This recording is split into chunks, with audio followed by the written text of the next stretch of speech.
Welcome back. Dr. St. Rose, we spoke about the different types of herbs that we've had time to, but we haven't spoken about the form. Does it make any difference at all whether I take it as a capsule, as a liquid, as a tea, and any other methods or any other ways that we haven't mentioned? Not really. It's really the dosage and the preference of persons. So some people like to make a cup of tea. So, you know, if we have it in the tea form, then you take it that way. Some don't like to drink liquids, and some on the go and just want to take a capsule. So, you know, the preference, it's really theirs. If you look on my website, edenherbs.com, then you will see what we have in the various forms. But for example, the cleanser, you know, the 10 herbs, we have it only in liquid form. The sage was a single in capsule form, and we have, you know, the loose teas. So the cerasee, for example, it's one of the ingredients in the tisane purify and tonic. So if you want to just do a liver cleanse, then you can take just the cerasee, but I suggest you do your whole body. Okay. Yes. Now, are herbs less effective if you add things to them? So for example, if I put some honey in it or some molasses or something to help me to like the taste of it? Not at all, not at all. So the taste is for your preference. In fact, my liquids, I put glycerine, which is natural vegetable glycerine, as a preservative and also to extract the ingredients of the herb. So it's all natural, and it's 10 times sweeter than sugar, but sugar-free, so it makes it taste good. I know taste is very important, so it doesn't necessarily have to be bitter to be good for you. We can mask it by putting good things like glycerine. And the key is, I would suppose, to be consistent. Don't start and then stop and then expect to get results. Try and do a course, because, you know, persons have accumulated a lot of waste and inflammation over the years, and it's not something you can do in one shot. So one has to be patient. That's why I recommend 4 bottles of the tisane purify and tonic for an adult. And remember, children can take it from age 2. And if you're on any medication, it's formulated that you can take it with other medication that you might be taking from your doctor.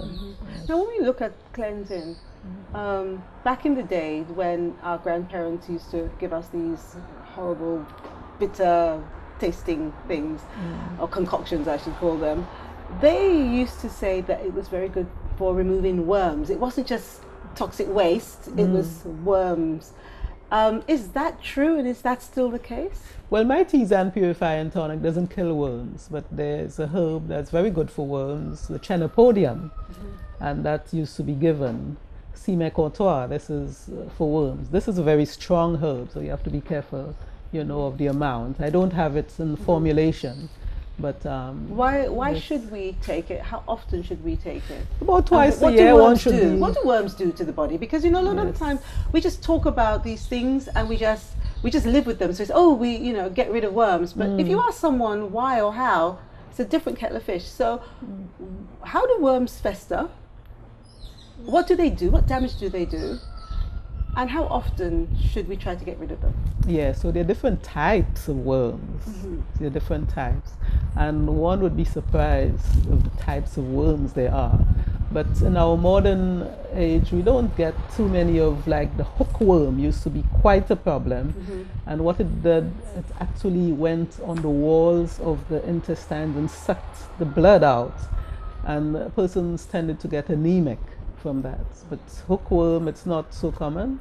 You have the pinworms, which, you know, it's not as bad in terms of adverse effects on the body, but it can be quite irritating on the anus. So, you know, worms, if they're in your body, then they need to feed as well. So that's why sometimes you'll hear a joke of somebody's eaten so much, they say you have worms, you have to feed the worms as well. So there are various symptoms, depends on the type of worms, but, you know, deworming twice a year, it's a good thing to do. Okay, lovely. Now, it's a fact. Men don't like to take medicines. They take it when it's absolutely necessary. And most of the time when the pain is so unbearable, they can't do anything else. Preventative medicine is always the best, right? Yes. Now, since they say it's a man's world, but forget about that really, because it's the women that we always are the ones to instigate, to make sure something happens. They say we nag, but we just tell them, we remind them, that we still need them around. Yeah. So how can we educate ourselves as women as to what men should be taking to help them to stay on a great healthy path? Yeah. So our men, Delia, also need to cleanse. So cleansing, we say, is a common denominator for good health. So they need to cleanse. Colon cleanse, 1 bottle every 3 months. Teas and purifying tonic, 4 bottles every 3 months. So that's basic. Men need to be careful about their prostates, because the prostate is the problem that can evolve with time, with age. And nowadays, Delia, you have a lot of young men suffering with, what we call the benign prostatic hypertrophy, the enlarged prostate, and even cancer. And so we have, for example, Eden Herbs has put together the neem. And the neem, we have it in tea form, we have it in capsule form. And this is very good for keeping a man's prostate healthy. Because, when they get into the stage where the prostate becomes too large and obstructs the flow of urine, this is where, it's very painful and they have to go put a catheter down there to get the urine out. So prevention here for the men. Neem is something that Eden Herbs has put together. You can either drink the tea. It's very bitter, so if you don't want to drink bitter tea, then you can have your capsule for men's health. What else can we consider when it comes to men's health in terms of having a healthy lifestyle? What about maybe revitalizing them? If they're very tired. Is there anything that is specific for men, or is it just a general? Well, the same general. Get enough rest. And a lot of men are impotent because some of them just don't sleep enough. Some of them don't eat well. So a good, healthy diet, getting enough rest, exercise, the basics for the men as well.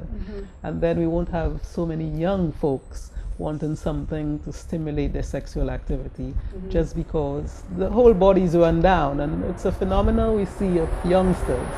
Eden Herbs has something for them. We have the Calcan, which will help. But I say, look at the basics. Make sure you're having a good diet, enough rest, and the exercise. But Calcan is there to help those who need some stimulation for the sexual. You also do the Damiana, which is another herb that helps, especially those who are nervous and depressed and have psychological problems associated with the decrease in sexual activity and libido.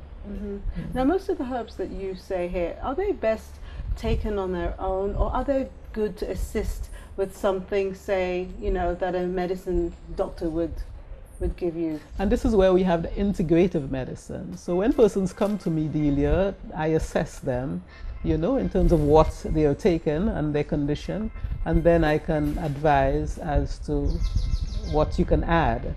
Because sometimes, there are interactions, herb, drug. So I need to know what you're taking. But generally, they're the over-the-counter like cleansers, which I have made so that it can be taken with other medication. But generally, get some guidance. Thank you very much, Doctor. Yes. Stay with us. We'll be right back.